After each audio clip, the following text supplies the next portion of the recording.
regarding forest park done by international organization. In this case, ADB. So now, we have now at least a specific cost to construct. Go signal na lang to ni Presidente. Ito, courtesy of ADB. Kuha natin sa isa.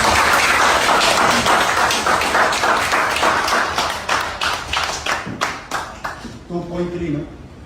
2.3. If approved,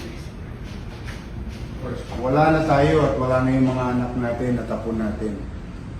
The people of Manila will continue to benefit from this open green space. This is generational benefits. More clean air, open green space of the people of Manila. Pati, anong tawag natin doon? Yung salita sa kalsada? Pamana. Pati kaapu-apuhan mo. Pamana na yun. Pamana na.